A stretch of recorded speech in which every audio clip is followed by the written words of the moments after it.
അനന്തപുരിയിലെ ശ്രീ മഹാഗണപതി ക്ഷേത്രങ്ങൾ. പഴവങ്ങാടി ഗണപതി ക്ഷേത്രം അനന്തപുരിയിലെ ഹൃദയഭാഗത്ത് സ്ഥിതി ചെയ്യുന്ന പുണ്യപുരാതന ക്ഷേത്രമാണ് പഴവങ്ങാടി ശ്രീ മഹാഗണപതി ക്ഷേത്രം. ഈ ക്ഷേത്രത്തിന് 18-ാം നൂറ്റാണ്ട് മുതലുള്ള ഒരു സമ്പന്നമായ ചരിത്രമുണ്ട്. യഥാർത്ഥ വിഗ്രഹം പത്മനാപുരത്ത് നായർ ബ്രിഗേഡ് പരിപാലിച്ചു. പിന്നീട് തിരുവനന്തപുരത്തേക്ക് മാറ്റി. നിലവിലെ ക്ഷേത്രം ഇവിടെയാണ് നിർമ്മിച്ചത്. പ്രശസ്തമായ ശ്രീ പത്മനാഭസ്വാമി ക്ഷേത്രത്തോടുള്ള സാമീപ്യം ഈ ക്ഷേത്രത്തെ പ്രത്യേകം ശ്രദ്ധേയമാക്കുന്നു. തടസ്സങ്ങളെ അകറ്റുന്ന ശ്രീ ഗണപതി ഭഗവാന് സമർപ്പിച്ചിരിക്കുന്ന പഴവങ്ങാടി ഗണപതി ക്ഷേത്രം മനോഹരമായ വാസ്തുവിദ്യയും ആത്മീയ അന്തരീക്ഷത്തിനും പേരുകേട്ടതാണ്. ധർമ്മശാസ്താവ്, ദുർഗാദേവി, നാഗരാജാവ് എന്നിവരുൾപ്പെടെ മറ്റ് ദേവതകൾക്കായി സമർപ്പിച്ചിരിക്കുന്ന ഉപക്ഷേത്രങ്ങളും ക്ഷേത്ര സമുച്ചയത്തിലുണ്ട്. ഇന്ന് പഴവങ്ങാടി ഗണപതി ക്ഷേത്രം ഇന്ത്യൻ സൈന്യമാണ് പരിപാലിക്കുന്നത്. ഇത് ക്ഷേത്രത്തിൻ്റെ ചരിത്രപരവും സാംസ്കാരികപരവുമായ പ്രാധാന്യത്തിന് തെളിവാണ്. കുലശേഖരൻ പിള്ളയാർ ക്ഷേത്രം തിരുവനന്തപുരം ജില്ലയിലെ പാളയം പുന്നൽ റോഡിൽ സ്ഥിതി ചെയ്യുന്ന പുണ്യപുരാതന ക്ഷേത്രമാണ് കുലശേഖരൻ പിള്ളയാർ ക്ഷേത്രം.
ശങ്കരനാണ്. ഞാൻ ഈ ക്ഷേത്ര ട്രസ്റ്റിന്റെ സെക്രട്ടറിയാണ്.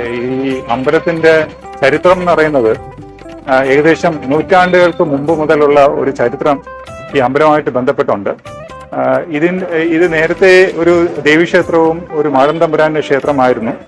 അത് കഴിഞ്ഞിട്ടാണ് ഗണപതി വിഗ്രഹം ഇവിടെ വരുന്നത്. പത്മനാഭപുരം പാലസ് അത് ബേസിക്കലി കന്യാകുമാരി ഡിസ്ട്രിക്റ്റിന് അടുത്താണ് അത് വരുന്നത്. അത് തിരുവിതാംകൂടായിരുന്ന സമയത്ത് അതിന്റെ ഹെഡ് ഓഫീസ് തലസ്ഥാനം എന്ന് പറയുന്നത് പത്മനാഭപുരമാണ്. അപ്പൊ നമ്മുടെ പൂർവികന്മാര് അവിടെ ജോലി ചെയ്തത് കാരണവും അവര് ഈ ഒരു വിഗ്രഹം അവിടെ പ്രതിഷ്ഠിച്ചു. അവിടെ പൂജാകർമ്മങ്ങളൊക്കെ ചെയ്തുകൊണ്ടിരുന്നു. എന്നിട്ട് പത്മനാഭപുരം പാലസ് കവടിയാറിലോട്ട് ഷിഫ്റ്റ് ചെയ്ത് കഴിഞ്ഞപ്പോൾ അവര് ജോലി ആവശ്യത്തിന് വേണ്ടി ഇവിടെ വരികയും ഈ വിഗ്രഹം ഇവിടെ കൊണ്ടുവന്നു. അങ്ങനെയുള്ള ഒരു 150 വർഷത്തിന്റെ പഴക്കമാണ് ഈ അമ്പലമായിട്ടുള്ളത്. ഈ അമ്പലം സ്ഥിതി ചെയ്യുന്ന ഈ സ്ഥലത്ത് കൂടുതലും ഈ ഭക്തന്മാര് ഈ വർഷങ്ങൾക്ക് മുമ്പേ ഈ അമ്പലവുമായി ബന്ധപ്പെട്ടുള്ള കുടുംബങ്ങൾ ഇപ്പോഴും സ്ഥിരമായിട്ട് അമ്പലത്തിൽ വരുന്നുണ്ട്. ആ ഗണപതി വിഗ്രഹത്തിന്റെയും ഈ ഇവിടെ നടക്കുന്ന പൂജകളുടെയും ഒരു പ്രത്യേകതയും ഈ അമ്പലത്തിന്റെ ഒരു വിശേഷണമായിട്ട് പറയാം. ഇപ്പൊ ഈ അമ്പലം ഇപ്പോ അഡ്മിനിസ്ട്രേറ്റ് ചെയ്യുന്നത് ഒരു ട്രസ്റ്റിന്റെ താഴെയാണ്. പ്രസിഡന്റ് ഉണ്ട്, വൈസ് പ്രസിഡന്റ് ഉണ്ട്, ഞാൻ സെക്രട്ടറിയാണ്, ജോയിന്റ് സെക്രട്ടറിമാരുണ്ട്, എക്സിക്യൂട്ടീവ് മെമ്പേഴ്സ് ഉണ്ട്. അപ്പൊ നമ്മുടെ കാര്യങ്ങളാണ് ഈ കാര്യങ്ങൾ ചെയ്യുന്നത്. പക്ഷെ കുടുംബക്കാരാണെങ്കിലും നമ്മൾ പബ്ലിക്കിന്റെ എല്ലാവരുടെയും ഇൻവോൾവ്മെന്റോട് കൂടിയാണ് ഇവിടുത്തെ കാര്യങ്ങൾ മുന്നോട്ട് പോകുന്നത്. നമ്മൾ അങ്ങനെ സംഭാവനകളൊന്നും പോയി മേടിക്കുന്ന ഒരു പ്രാക്ടീസ് അമ്പലത്തിനകത്തില്ല. വരുന്ന ഭക്തജനങ്ങൾ അവരുടേതായിട്ടുള്ള സംഭാവന തരും, പൂജ ചെയ്യും. അങ്ങനെയുള്ള കാര്യങ്ങൾ വെച്ചിട്ടാണ് അമ്പലം റൺ ചെയ്ത് പോയിക്കൊണ്ടിരിക്കുന്നത്. അപ്പം ഈ ചാനൽ കാണുന്ന എല്ലാ ഭക്തന്മാരും എല്ലാ ആൾക്കാരും അമ്പലത്തിൽ വരിക. അമ്പലത്തിന്റെ ദേവദർശനം നിങ്ങൾക്കും കിട്ടുമാറാകട്ടെ. എല്ലാവർക്കും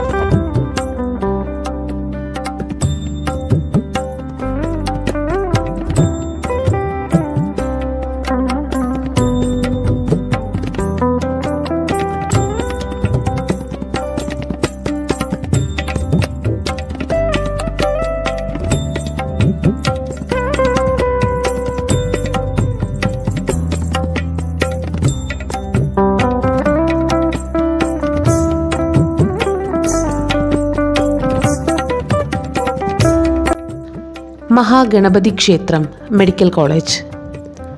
തിരുവനന്തപുരം ജില്ലയിലെ മെഡിക്കൽ കോളേജിൽ സ്ഥിതി ചെയ്യുന്ന പുണ്യപുരാതന ക്ഷേത്രമാണ് ശ്രീ മഹാഗണപതി ക്ഷേത്രം.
വലിയശാല ശ്രീ മഹാഗണപതി ക്ഷേത്രം. തിരുവനന്തപുരം ജില്ലയിലെ വലിയശാലയിൽ സ്ഥിതി ചെയ്യുന്ന പുണ്യപുരാതന ക്ഷേത്രമാണ് വലിയശാല ശ്രീ മഹാഗണപതി ക്ഷേത്രം.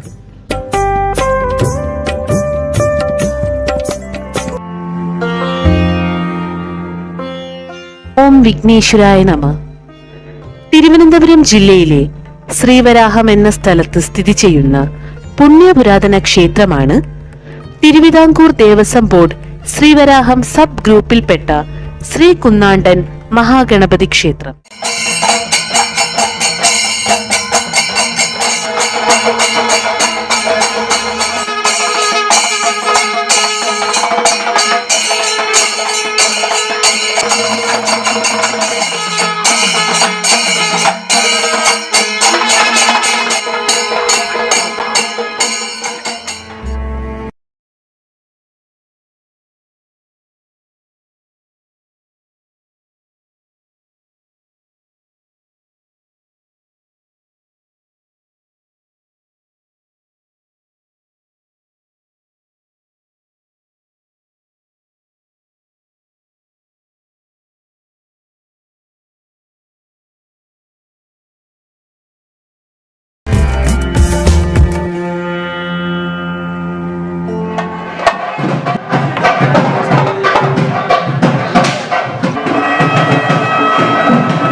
ശ്രീ മഹാഗണപതി ഭഗവാന് ഞങ്ങളുടെ അനന്തകോടി പ്രണാമം.